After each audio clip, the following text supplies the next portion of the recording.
Princess Belle-Étoile. The storm began the night Belle-Étoile was born. Winds howled across the kingdom of Oraline, tearing at the banners that crowned the castle towers. Lightning flashed so fiercely that the sea below looked like molten silver. And in the highest chamber of the palace, a queen screamed, not from pain, but from fear. The court astrologer had warned her, "A star will fall when your daughter takes her first breath. If the star burns red, she will bring ruin. If it burns white, she will bring salvation." When the baby finally cried, the queen rushed to the window. A single star streaked across the sky, white as a pearl. Relief flooded her heart, and she whispered, "My Belle-Étoile, my beautiful star." But as she held her newborn close, she never saw that for one brief instant, the tail of the falling star flared crimson. The caged star. Belle-Étoile grew up behind silver gates and glass walls.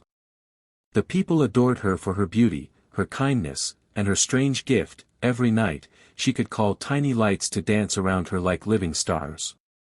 The court said it was a blessing from heaven. Her mother, however, saw only danger. "You must never leave the palace," the queen said. "Your gift draws eyes that would use you." And so the princess lived as a bird in a jeweled cage. The days blurred into lessons in music, politics, and languages. The nights were filled with dreams of forests, laughter, and a boy's voice calling her name. That voice belonged to Rowan, the gardener's apprentice. He was rough-handed, honest, and hopelessly curious.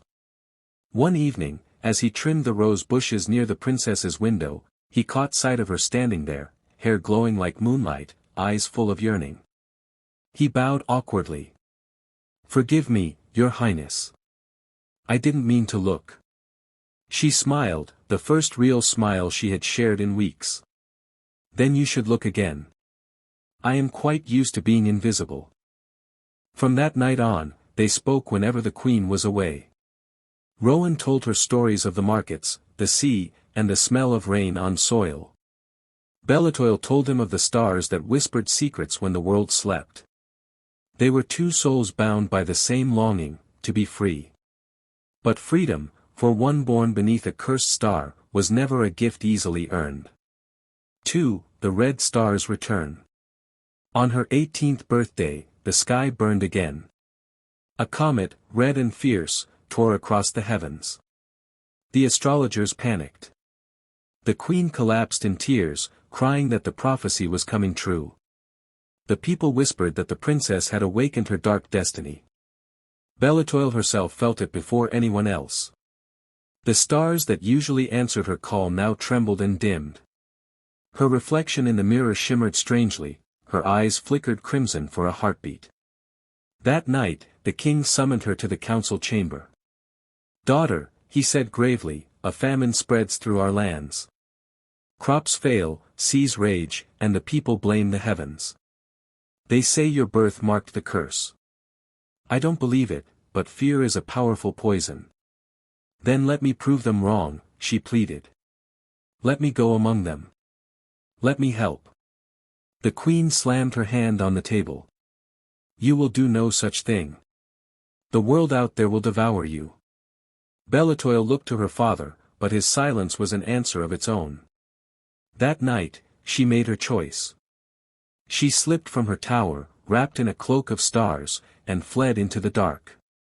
Rowan found her at the stables, trembling with both excitement and fear. "Wherever you go," he said, "I go too." And together, they rode into the storm. 3. The Kingdom Beyond the Walls. Beyond the palace gates, Oraline was not the paradise Belle-Étoile had imagined. Villages lay in ruin, rivers were poisoned by ash, and hungry eyes watched from every corner. The princess hid her identity, calling herself Étoile, a wandering healer. Her power, once delicate and playful, became a weapon of survival. With a touch, she could call light that burned away sickness and shadow, but every act left her weaker, her veins glowing faintly red instead of white. Rowan begged her to stop, but she refused. "If I am to be cursed," she said, "then let my curse be useful."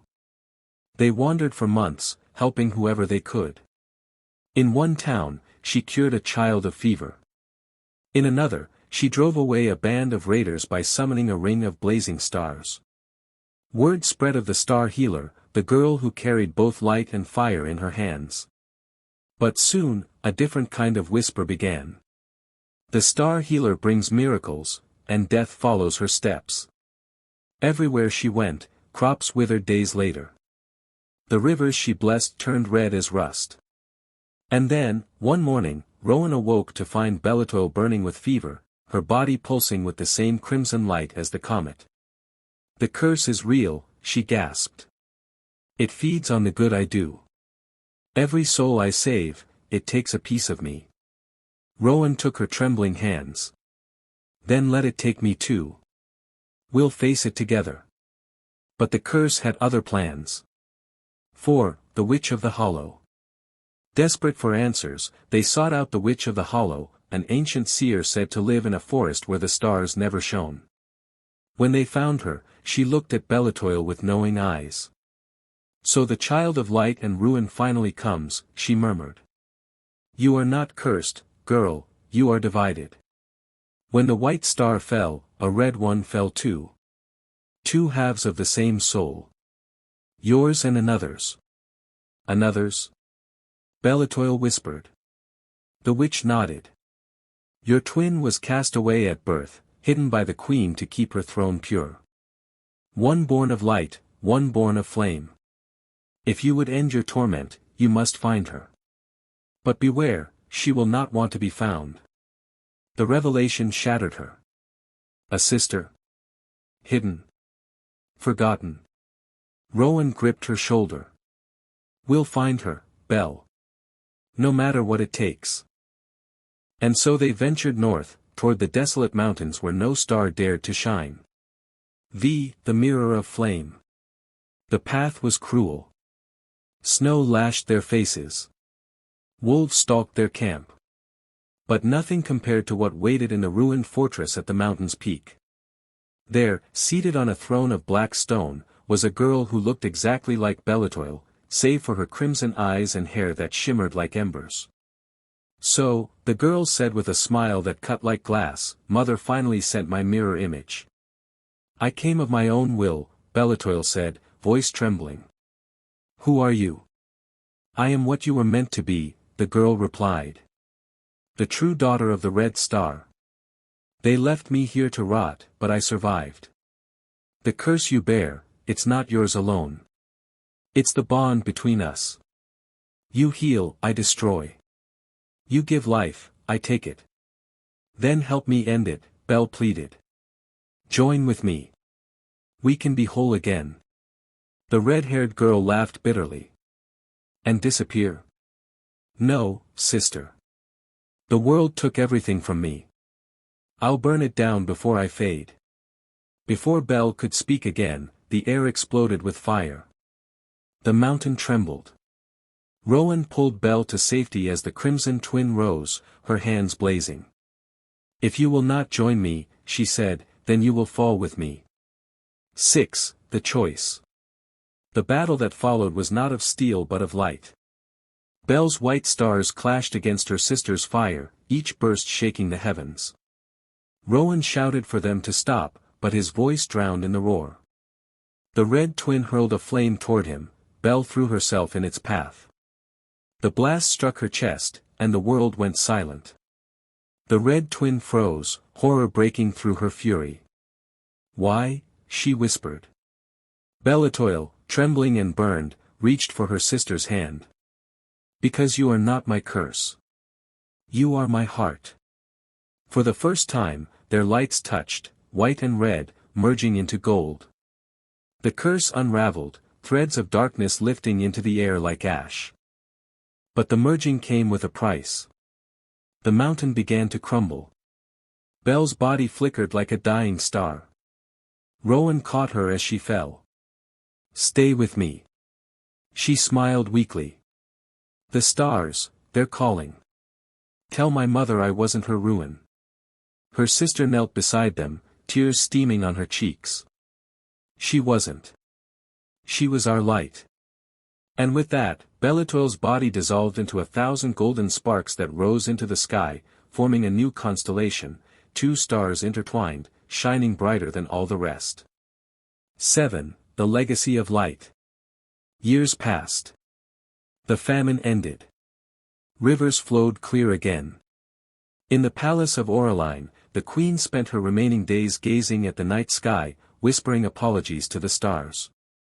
Rowan became a wanderer, carrying stories of the princess who had saved the world with her heart. And sometimes, when the night was clear, he swore he could hear her voice in the wind. The light and the flame were never enemies.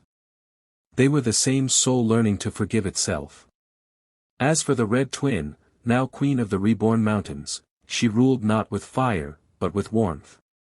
Each year, on the night the comet returned, she lit a single golden lantern and sent it into the sky, whispering, "For you, my sister. My Belle-Étoile." And high above, 2 stars always burned together, one white, one red, reminding the world that light and shadow are never truly apart.